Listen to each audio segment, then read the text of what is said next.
Welcome to Restaurant Deal Making Exposed, the only show that equips you with everything you need to know about restaurant transactions. In this show, we tell you all about how to make the sale or purchase of your restaurant not just possible, but successful. Now here are your hosts, ex-restaurateurs and seasoned brokers, Patrick Toda and Andy Mirabel. Hey everyone, we are back with Restaurant Deal Making Exposed. I am with Andy. This is our 39th episode, and we are going to talk about the top 5 financial mistakes of a new restaurant owner. Choosing to buy a restaurant or bar should be no small decision. People often glamorize owning a restaurant or a bar and can hugely underestimate the layers of commitments that come along with ownership. Restaurants in particular take a large amount of funds to open and to operate day to day. Profit margins are most often small, thus a small shift in sales trends can have huge impacts on cash flow and the ability to operate. Today, we will list the top 5 mistakes that we feel new restaurant owners make. There it is. Andy, welcome. Thank you so much, Patrick. I want to remind everyone, although we're restaurant brokers now, we are ex-restaurateurs. We have run and worked with companies that have opened and closed multiple restaurants, locations, and been part of chains and so on. We have failed. We've had failure and successes. There is a strong learning curve with opening your own business. This is not us chastising anyone about mistakes, because we probably have done the majority of these and learned the hard way. Right, Patrick? Oh, yeah. All right. I will tell you about my mistakes because they're the best learning experiences of my life. Exactly. So I'm not going to joke and say I've made no mistakes, but we get better from losing at times and we get better from mistakes. So as long as we learn from them. Running a restaurant, it was amazing. I loved it. I really did. I loved the energy of it. I loved the pace of it. I loved the people I worked with. I loved the people we served. So there was so many positive things, and I highly encourage, if it's something you're interested in, pursue it. But please work for others first, learn from others first. I don't mean just learn from a chef or an operational GM or something. I mean, learn the back end, learn from a good bookkeeper, all the nuances, because it's really going to set you up for success. And if you don't, there could be some really rude awakenings coming once you take your first venture. So let's just dive into the list here.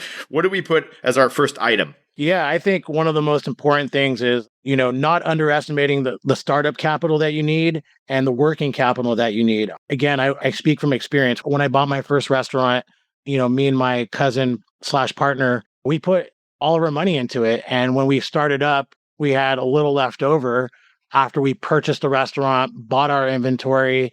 And what ended up happening, because we had a pretty strong catering business, is that we were cash poor, throughout like a big part of the month. Our cash flow was so low. And so we had to wait for all of our checks to come in. And it would have been nice to have a nice buffer in the bank to cover payroll, get your cost of goods. And so I think one of the bigger things that, people go into restaurants is they think about, I just need, X amount of dollars to make this purchase, but they don't think about the security deposit. They don't think about first month's rent. They don't think about the expenses for like escrow and, all the other expenses that you can possibly have along the way. And then on top of that, I tell everybody, you need at least 3 to 6 months of working capital to feel good. Minimum. Yeah, absolutely. Every time, if we process payroll 26 times a year, it's a staggering number if you don't have income coming in. So especially before you open, we took 2 full weeks of full-time training before we opened. And it was a staggering amount. We had to go back to our personal accounts and replenish, our operating account before we opened. People don't predict for delays either. Okay. For my restaurant in San Francisco, I was forced to open because we were running out of money, and the ABC license transfer got delayed by multiple weeks. And so we decided to open with a BYOB sort of situation and just try to get open. We got a slap on the wrist for doing that, but just in time before the ABC said, okay, your license is live. But we couldn't hold off on operating anymore. We needed some level of income. So I think there's some underestimating in how much you really need as that kind of nest egg to protect you if things don't stay on track, stay on schedule, or sales aren't where they need to be, right? Yeah. I mean, otherwise you're, robbing Peter to pay Paul, and it's like, you got to make sure you pay your sales tax to the sales tax authority, and you got to make sure you have your next payroll, because guess what? If you miss a paycheck, your employees are going to start to get wind of that and they're going to quit. These are very important things that we're talking about. And that's why I put it as number one. I think also what we're bringing up, a lot of that is general information as to keep enough money in your operating account, but a lot of it was pre-opening. I'll be honest, as years went on as a restaurant owner, there's good years and bad years. And so sometimes we need money, right? Where do we go look for money when we need it? Just because it's been an off year, seasonality is different than the previous year and you didn't predict for it. Where do we go get money as a restaurant owner? Yeah, I mean, there are good money and bad money, right? I mean, and there is like line of credits that you can get from like a Wells Fargo under your LLC. In fact, I got a Wells Fargo line of credit that was unsecured, and we used to use that when as I started to learn the game a little bit, I was like, oh, I could use this to kind of cover my costs for those 10 to 15 days that were cash poor. And then all my money comes in from catering. And then I can, so it was this constant back and forth. But there are also lots of bad money out there. And I see it a lot with these POS lines of credit where, basically they give you, $50,000 and then they pull that money back out on a daily basis from your like credit cards. From your the credit cards your customers are paying for their meal. They suck the money out immediately, right? I see this all the time and I'm like, oh my God, this has to be a kiss of death because basically that's lowering your cash flow every single day. And as we know in the restaurant industry, if you take away 10, 20, 30% of your cash flow, what's left? You're already paying credit card processing fees. So Don emailed us something. You want to share kind of what his take on Don Angle? We keep referring to him. Now he's going to have to buy his dinner, not just lunch. Yeah. What did Dan say here? He says, borrowing money from your POS for working capital with no plan on how to make your business profitable. This leads to a quick decline in cash flow and spells doom for most restaurants. If the POS is deducting 10% of your credit card deposits to pay the loan, that means you have to have 10% profits at the bottom line just to keep up with your loan payments. I could not agree with this more. And I see it all the time. And I'm like, oh, no wonder this restaurant didn't make it. We quoted that from Don Angle, Angle Accounting. We reached out to him and said, what is one of the largest mistakes you're seeing restaurateurs do today? And that was his big and bold warning. I agree with you. Just to touch on it briefly, in times of need, I built up my line of credit with my Wells Fargo. I did with my businesses. We paid all of our smaller vendors with my business credit card. I built up my credit with them. And within a few years, I was able to have a 6-figure emergency line of credit when I needed it for a purchase, a repair, or so on. It was helpful beyond belief, right? We also used programs like iDine. Now, that can be a double-edged sword. You are paying X amount of dollars per cover in your restaurant to a program that's going to lend you money, and you're paying them back every time they put someone in your seat, X amount of dollars. They also do a lot of advertising for you and so on, but they are sending you customers and you only pay it back once the customers are there, but it is expensive. So it can be a false illusion. Oh, my seats are full tonight. I turned my whole restaurant 1.5 times, but it was expensive to do that. So be careful. All right, Andy, what's the number 2? Mispricing the menu. There's a lot of restaurateurs that do that kind of by the seat of their pants. Oh, yeah. I did it. I struggled for so long when costs in San Francisco went so high with mandated healthcare. Labor kept going up, at times the highest in the country. And I just remember going, but I can't charge my customers $10 for a side of French fries. I just can't. It was a hard no.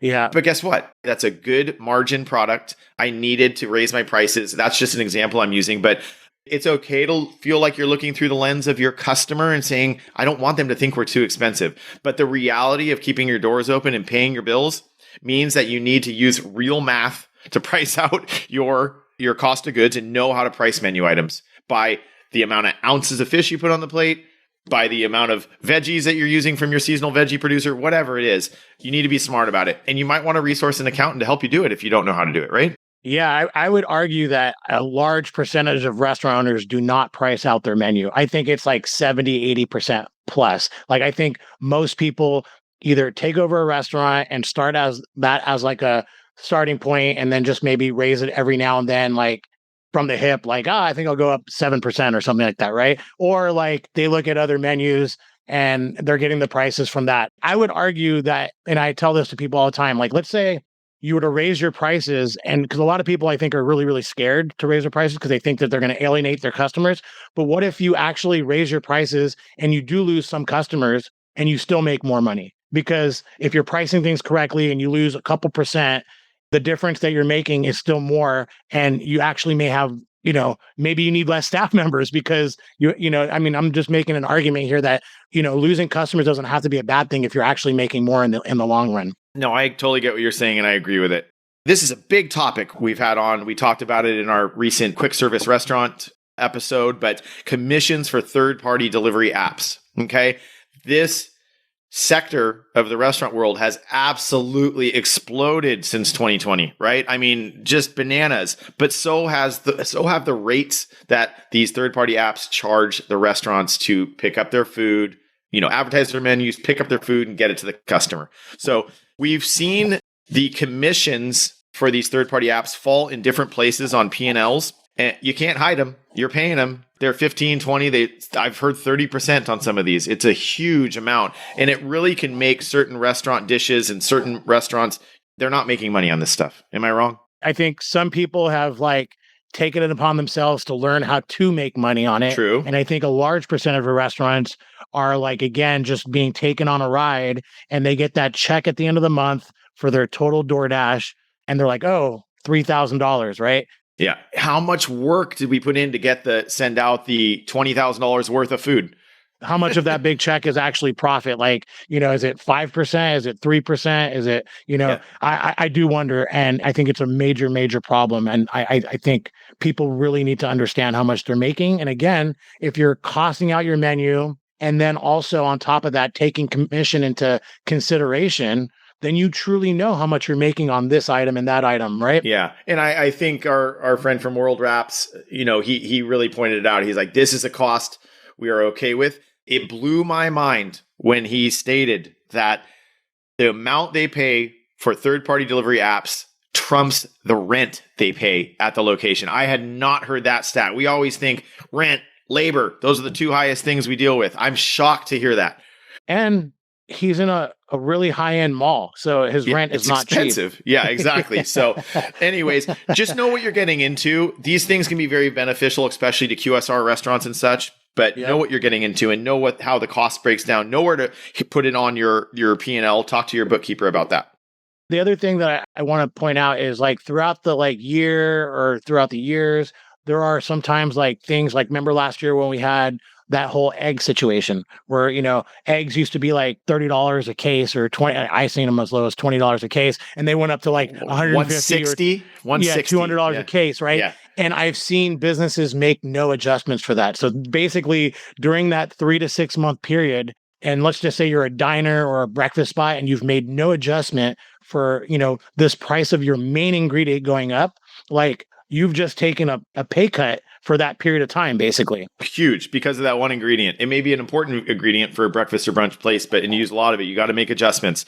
I'm lucky because I have chickens at home, so Honey and Onyx are still producing eggs. But anyways, account for all costs. So as a business owner, a restaurant owner, you need to understand your profit and loss. You need to be very clear on it and see the minute changes month to month, and know how to adjust or why those changes are happening. Did you not catch something on a price increase on an invoice?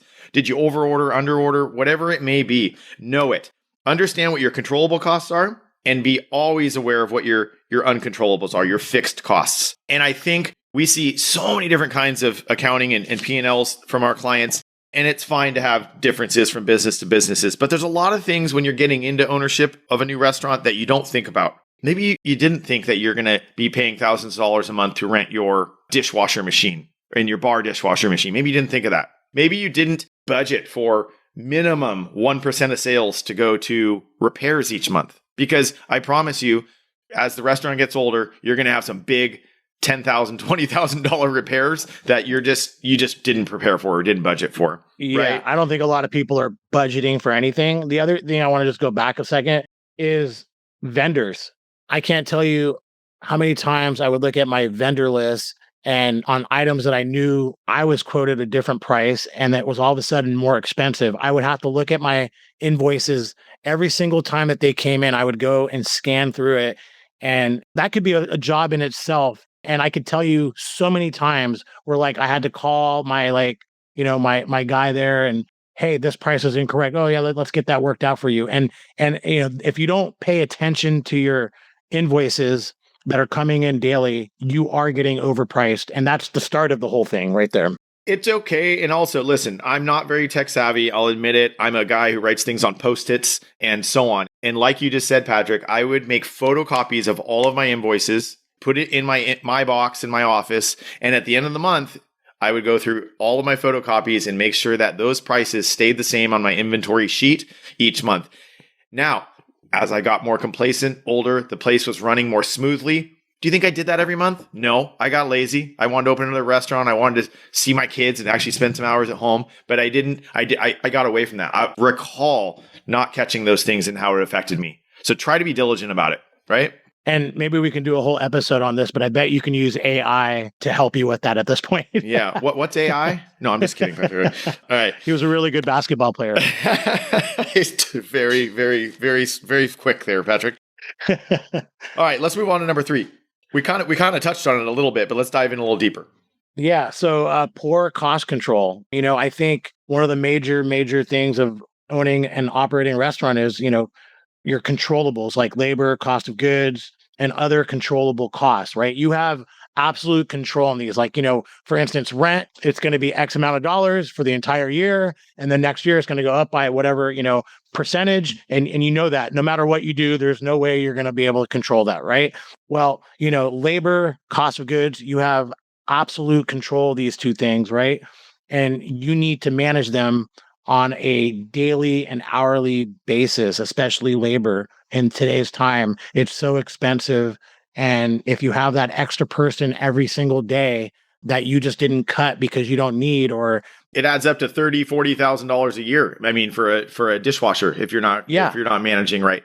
I used to go through my P&L. When you start doing millions of dollars, right? Let's say you're doing $2, $3, $4, $5 million a year. Every percent matters. If you can shave off 1%, that's a good amount of money, right? And if you can cut 1% here, 1% there, 1% there, that's a lot of money every single month and year. I think this is pretty self-explanatory. So, and we kind of touched on how you can monitor this each month and so on. So number 3 was poor cost control. You got to stay on top of your controllable costs, especially labor and cost of goods. You want to tackle number 4? Yeah, I mean, number 4, and this kind of touches on our last episode, use a pro, a financial advisor, the correct accountant, the right attorney. Having the right pro for the job is crucial and can save you money in the long run. It may cost you, an attorney wage up front, but I bet you it could save you a lot of money on the back end. Yeah, and I think just to reiterate to our listeners, using a pro is smart. You may pay a little bit more upfront, but obviously I think it's really going to be helpful and let you sleep at night and save you from issues down the road that can be very expensive and stressful. Please check out our previous episode, Leave It to the Pros. That really dives into it in much more detail. Okay. Number 5, overpaying for your lease or location. Gosh, I didn't do this. When you fall in love with a location and you have tunnel vision, it's kind of like dating someone who you having a great first date and you're like, this is great. I'm all in. No, pump the brakes. Get your lawyer involved in the lease negotiations. Have a broker do some market research to see if the landlord is requesting rent that is far too high for this location. I am blown away that in 2009, I was paying more for rent at my restaurant in San Francisco than the last 2 businesses that have been in my location that have closed. So nearly 15 years have gone by and I was paying higher rent in 2009 than they are from 2020 onward there. It really blows my mind. I was paying a huge amount to this landlord. We were able to produce enough volume to not make it a huge stress point, but I got such tunnel vision with this location, the patio, how much I loved it and the growth opportunity there. And I didn't play hardball enough. And I didn't have a professional help me negotiate the hardball, right? So shame on me. My big thing with the lease, when I took over a lease, I had this clause in there, which was a percentage rent. And it was like, if you do more than a X amount of dollars, you have to pay a percentage. At the time, I said, and we had to take the lease as is because it was an assignment of the lease and there was no negotiation with, it's one of the larger landlords in the city. And at the time I was like, okay, well, if we're doing that amount of money, that's a really good problem to have. Like a win-win, right? Yeah. Well, guess what? When we started to do those numbers and, yes, we were successful in the fact that we were able to do some good numbers, but then all of a sudden every quarter we were handing over another check for rent of, $20,000. And like in the bigger scheme of things, an extra $20,000 every quarter, that's good money that you're giving away on top of the rent that you're already paying. So, was it a good problem to have? I seem to have, justified it at the time, but I wish if I can go back now, I would never sign myself up for something like that.